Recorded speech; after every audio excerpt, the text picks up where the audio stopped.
आज हम शुरू करने जा रहे हैं चैप्टर नंबर 4 लीनियर इक्वेशन इन 2 वेरिएबल्स, जो कि क्लास 9th का एक चैप्टर है। ठीक है, इससे पहले इस चैप्टर का जो बेस है वो बेस है आपका लीनियर इक्वेशन इन 1 वेरिएबल, जो हम लोग क्लास 8th में पढ़ के आ चुके हैं। ठीक है, फिर भी मैं आपको एक बार थोड़ा सा इसका इंट्रोडक्शन दे देता हूँ कि लीनियर इक्वेशन इन 1 वेरिएबल क्या होता है। उसके बाद हम शुरू करेंगे हमारा लीनियर इक्वेशन इन 2 वेरिएबल। ठीक है, तो चलिए शुरू करते हैं। अभी मैं आपको बता रहा हूँ कि लीनियर इक्वेशन, सबसे पहले तो ये लीनियर इक्वेशन क्या होती है ये देख लेते हैं। देखिए, लीनियर का मतलब होता है जिसके वेरिएबल में, देखिए वेरिएबल आपको पता है क्या होता होगा। वेरिएबल होते हैं जैसे आपका x हो गया, y हो गया, z हो गया, इनको वेरिएबल कहते हैं जिनकी वैल्यू हमें नहीं पता होती। ठीक है, इसलिए इनको वेरिएबल कहा जाता है। ठीक है, हिंदी में इनको बोलते हैं हम चर, अगर हिंदी में पढ़ना हो तो। ठीक है, तो वेरिएबल जो होता है इनकी वैल्यू हमें नहीं पता होती, इसलिए हम इनको वेरिएबल कहते हैं। लीनियर का मतलब होता है कि इन वेरिएबल के ऊपर कभी भी कोई पावर नहीं होगी। ठीक है, यानी ऐसे नहीं होगा एक्स स्क्वायर, एक्स क्यूब या वाई स्क्वायर, ये सब नहीं होगा। ठीक है ना, इसीलिए इनको बोला जाता है लीनियर। ये इसी तरह से लिखे जाएंगे, एक्स लिखा होगा या वाई लिखा होगा, कभी भी पावर नहीं होगी। ठीक है, तो ये होगी लीनियर। इक्वेशन का मतलब क्या होता है? इक्वेशन का मतलब होता है जब हम किसी पॉलिनॉमियल को अगर हम इक्वल टू 0 लिख दें तो वो इक्वेशन बन जाता है। कैसे? देखिए, x प्लस 2 क्या है? मेरा एक पॉलिनॉमियल है ये। ठीक है, अगर मैं इसकी बात करूँ तो ये पॉलिनॉमियल है ये। ठीक है, लेकिन अगर मैं लिख दूँ x प्लस 2 इक्वल टू 0 तो ये पॉलिनॉमियल नहीं रहा, अब ये क्या बन गया आपका? ये इक्वेशन बन गया ये। ठीक है, तो इक्वेशन और पॉलिनॉमियल में सिर्फ ये डिफरेंस होता है कि ये इक्वल टू 0 हो जाता है तो ये इक्वेशन बन जाता है। ठीक है, अब आती है बारी लीनियर इक्वेशन। लीनियर समझ आ गया, इक्वेशन समझ आ गया हमें।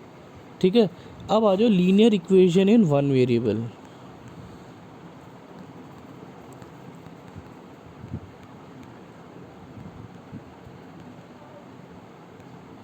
लीनियर इक्वेशन इन 1 वेरिएबल यानी वेरिएबल कितने होंगे? एक ही होगा। ठीक है, जैसे एग्जांपल देखते हैं, x प्लस 2 इक्वल टू 0। तो देखिए वेरिएबल कितने हैं यहाँ पे? ये x है। ठीक है, वेरिएबल कितने? ये ही है एक वेरिएबल x, और कोई वेरिएबल नहीं है। ठीक है, क्योंकि 2 की वैल्यू 2 होती है, 0 की वैल्यू 0 होती है, तो वेरिएबल हमारे पास सिर्फ एक ही है। ठीक है, अब मैं आप कह रहा हूँ आपको x की वैल्यू निकालो, तो आप क्या करेंगे? x को यहीं रखेंगे, बाकी जो भी नंबर है इसके साथ वो दूसरी तरफ चला जाएगा। तो ये हो जाएगा x इक्वल टू -2। इसको हम दूसरी तरफ ले गए, प्लस वाला माइनस में चेंज हो जाता है। ठीक है, याद रखिएगा, प्लस किस में चेंज होता है? माइनस में, और माइनस किस में चेंज होता है? प्लस में। मल्टीप्लाई किस में चेंज होता है? डिवाइड में, और डिवाइड किस में चेंज होता है? मल्टीप्लाई में। ठीक है, ये याद रखना है हमें। तो ये मेरा वैल्यू आ गया।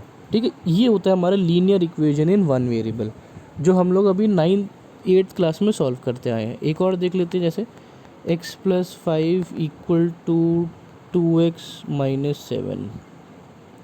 तो हम क्या करेंगे? x को एक तरफ कर देंगे, बिना x वाले नंबर को एक तरफ कर देंगे। ठीक है, तो x को इधर ले आते हैं और -7 को इधर ले आते हैं, तो ये क्या हो जाएगा?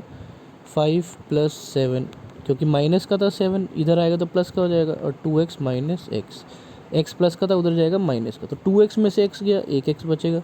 7 and 5 12, तो x की वैल्यू कितनी आ गई आपकी? 12 आ गई। ठीक है, तो ये तो था हमारा बेसिक्स जो हम लोग अभी तक पढ़ते आए हैं। ठीक है, ये याद रखना चाहिए क्योंकि ये आगे बहुत काम आएगा हमें अभी। ठीक है, तो लीनियर इक्वेशन इन 1 वेरिएबल का ये बेस हमारा है, जो कि क्लियर होना चाहिए। ठीक है, अगर आपको ये चीज़ और प्रैक्टिस करनी है तो आप 8th क्लास की NCERT की बुक उठा के उसमें से प्रैक्टिस कर सकते हैं। जहाँ तक मेरा ख्याल होगा ये चैप्टर 2 होगा। ठीक है, फिर भी आप कंफर्म कर लीजिएगा, मैं कंफर्म नहीं हूँ। तो ये है हमारा लीनियर इक्वेशन इन 1 वेरिएबल। अब हमारा जो चैप्टर है वो क्या है?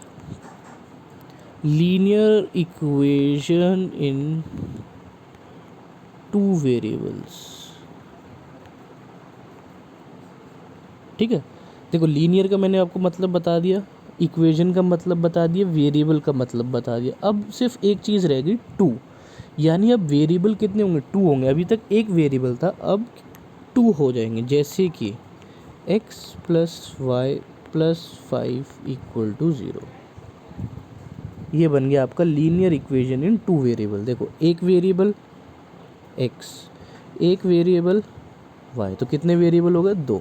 ठीक है, वेरिएबल का मतलब मैंने बताया था ना, जिसकी वैल्यू हमें नहीं पता होती, x हो गया, y हो गया, z हो गया, इस तरह से। तो ये हो गया मेरा linear equation in two variables. ठीक है, अब आती है हमारा standard form of linear equation in two variable. ठीक है, देखो हर चीज़ की एक स्टैंडर्ड फॉर्म होती है। स्टैंडर्ड फॉर्म से हम क्या करते हैं, पहचान सकते हैं। ठीक है, जैसे फॉर्मूलेज होते हैं, ठीक है, उसी तरह से एक स्टैंडर्ड फॉर्म होती है जिससे हम पहचान सकते हैं कि linear equation in one variable है या फिर टू वेरिएबल है। तो टू वेरिएबल की स्टैंडर्ड फॉर्म होती है ax plus b y plus c equal to 0। ठीक है, जहाँ पर, इसको दोबारा लिख लेता हूँ मैं, ax plus b y plus c equal to 0, जहाँ पर ये दोनों क्या हैं, variables.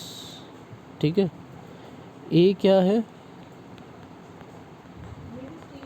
Coefficient of x, b क्या है, कोएफिशिएंट ऑफ y, और c को हम क्या बोलते हैं, कांस्टेंट। ठीक है, तो ये हमें पहचानना बहुत ज़रूरी है कि कोफिशिएंट ऑफ x क्या होता है, जो x के साथ लिखा होता है। b क्या है, कोफिशिएंट ऑफ y, यानी जो y के साथ लिखा होगा। और c जो होता है, जो नंबर होता है जिसके साथ ना तो x होता है ना y होता है, वो हमारा कांस्टेंट होता है। ठीक है, एग्जाम्पल देख लेते हैं। 2x plus 3y plus 7 equal to 0। ठीक है, अब मेरे को इसमें से क्या करना है, a b c तीनों पहचानना है। तो देखो a क्या होता है, कोफिशिएंट ऑफ x, तो x के साथ क्या लिखा हुआ है, 2, तो a क्या हो गया 2। b क्या होता है, कोफिशिएंट ऑफ y, y के साथ क्या लिखा है, 3। और c क्या होता है, कांस्टेंट। कांस्टेंट यानी कि जिसके साथ ना तो x है ना y है, ऐसा कौन सा नंबर है, 7। तो यहाँ से हमने पहचान लिया a b c। इसको मैं किससे कंपेयर करता हूँ, इस स्टैंडर्ड फॉर्म से कंपेयर करते हैं हम। ठीक है ना, देखो x के साथ क्या है, a, तो a क्या हो गया 2, y के साथ क्या है, b, तो b क्या हो गया मेरा 3, और c 7। ठीक है, तो ये मेरा आंसर हो गया। ठीक है, और देख लेते हैं, x प्लस 3y, 3 नहीं लिखते, 9y माइनस 4 इक्वल टू 0। अब मेरे को क्या पहचानना है, a b c पहचानना है। ठीक है, किससे कंपेयर करेंगे, ax plus b y plus c equal to 0 से कंपेयर करेंगे। x के साथ जो होगा वो a होगा। देखो x के साथ यहाँ कुछ नहीं लिखा, तो मैं क्या लिख सकता हूँ, 1 लिख सकता हूँ, तो a हो गया मेरा 1। b क्या है, b 9 के साथ, y के साथ क्या लिखा है, 9, तो ये हो गया 9। c माइनस का 4। ठीक है, क्योंकि यहाँ पे प्लस है और यहाँ माइनस लिखा है, इसलिए मैं इसको माइनस का 4 ले लूँगा। ठीक है, तो ये मेरा आंसर आ गया ए बी एंड सी। ठीक है, और एक और एग्जांपल देख लेते हैं। x minus 2x minus 6y equals to 8, इस तरह से दिया हुआ आपको। ठीक है, अब आपको निकालना है ए बी सी। कंपेयर किससे करेंगे, ax plus b y plus c equal to 0। अब सबसे पहले तो देखो, ये स्टैंडर्ड फॉर्म में तो है ही नहीं ये क्वेश्चन, जो मेरा ये वाला, ये स्टैंडर्ड फॉर्म में नहीं है। क्यों, क्योंकि ये इक्वल टू 8 दिया हुआ है, और स्टैंडर्ड फॉर्म में क्या होता है, इक्वल टू 0 होता है।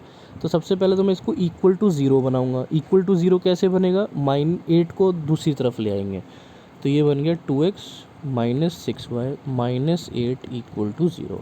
अब ये स्टैंडर्ड फॉर्म में आ गया। ठीक है, तो हमेशा जब आप ABC निकालेंगे तो आपको हमेशा स्टैंडर्ड फॉर्म में लेके आना है। पहले तो स्टैंडर्ड फॉर्म में आ जाएगा, कंपेयर कीजिए, आंसर आ जाएगा। तो देखो x के साथ क्या होता है a, तो x के साथ क्या है 2, y के साथ क्या होता है b, y के साथ क्या है यहाँ पे -6 और c -8।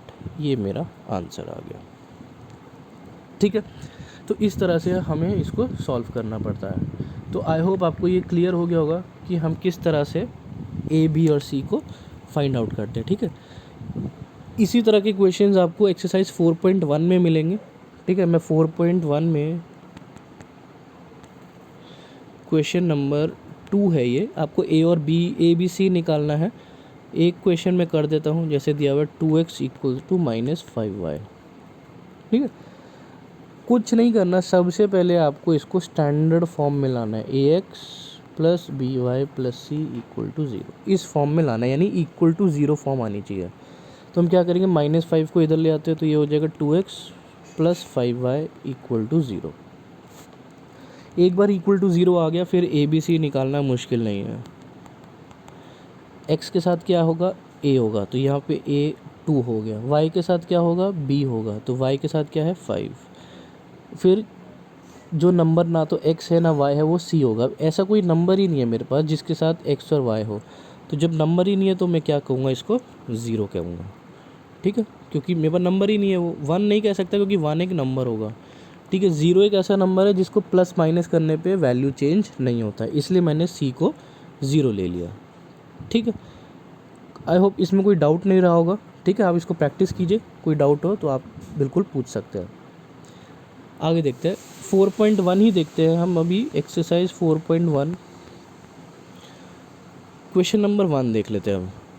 अब वो कह रहा है कि आपको ना लीनियर इक्वेशन बनानी है। ठीक है, सॉल्व नहीं करनी, लीनियर इक्वेशन बनानी है। ठीक है, अब मैं आपको बताता हूँ लीनियर इक्वेशन कैसे बनाई जाती है। सबसे पहले तो आप एक बार क्वेश्चन पढ़ के उसको समझ लीजिए, एक पिक्चर बना लीजिए दिमाग में। क्वेश्चन क्या कह रहा है, the cost of a notebook is twice the cost of a pen.